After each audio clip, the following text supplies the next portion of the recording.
طيبين. نشكر الدكتور مجدي علام شكرا جزيلا على الافكار، وده مش جديد على الدكتور مجدي علام. مصر متألق ازاي ما شاء الله عليه، وبنشكره جدا على افكاره الكبيره والجديده، وتملي معاه في فريق العمل الخطير. فريق عمل خطير زي الفريق اللي جاب لنا الكاس كده امبارح، الافاضل الاستاذ علاء والاستاذ فتحي وجميع الجروب بتاعه ما شاء الله.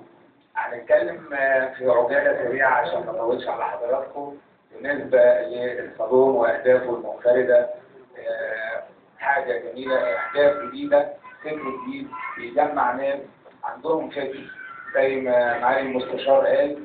الفكر نفسه هو ده الثقافه، الفكر نفسه ملوش علاقه خالص بالتعليم يعني. وعجبني جدا، انا كنت مستني قوي قوي قوي اشوف من سيحلل السؤال اللي اتسال: من هو المثقف؟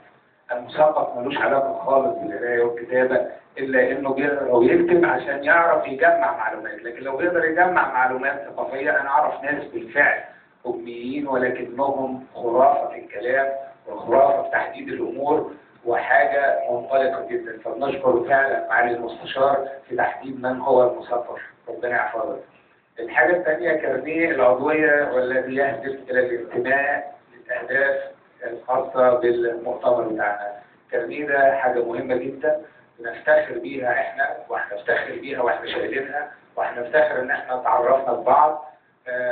عفوا انا نطيت حته اللي هي التعرف. انا تحسين مطر، صاحب شركات المطر للإنشاء والتعمير، واي بي للسياحة، ورئيس مجلس أمناء مدارس الإبراهيمية في بلد السيتي، ومن النشطاء السياسيين زي ما الأستاذ عماد أخويا وحبيبي عرفني يعني بحضراتكم. الاهتمام بالمدارس والتعليم اللي قالها الدكتور مجدي علام دي النقطة الثانية اللي بتكمل الهدف اللي شاور عليه معالي المستشار، لأن كل ما يبقى فيه ثقافة ومضاف إليها التعليم هنكون وصلنا تقريبا إلى قمة الهدف اللي احنا عايزينه من هذا الصالون، وكيفية نقل الأفكار إلى الشارع وإلى الشعب اللي تؤدي في النهاية إلى تطوير المجتمع ومصر بحالها. أنهي بموضوع الوحدة الوطنية والنسيج الوطني عشان عماد حسن ما يزعلش، مفيش واحدة هي النسيج الوطني. أحب أعرف حضراتكم، بالنسبة لي أنا عندي شركة سياحة اللي هي واي بي للسياحة، متخصصة حج وعمرة.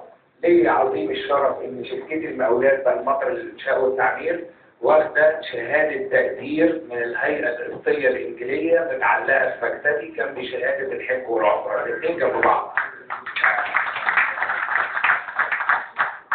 دي الحاجه الثانيه حقيقي برضه موبايلي موجود اهو. انا لا اعلم النهارده لان النهارده ما كانش فيه برنامج معد ولا فيه جدول اعمال حد يعمل دي حاجه.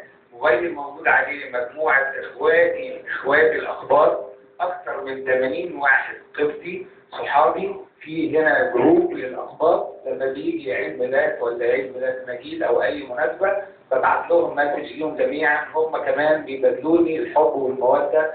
مفيش حاجة اسمها الخزعبلات اللي الناس بتخترعها دي، غير إنها مصدرة من الخارج محاولة ضرب استقرار مصر، وكلنا بنرفضها بالكامل. وإن كانت قلة فلن تصل إلى هدفها جوه مصر، لأن الأغلبية هتكون هي المغيرة على الموضوع. أشكر حضراتكم، كل سنة وانتم طيبين، وأتمنى الدكتور مجدي يزيد من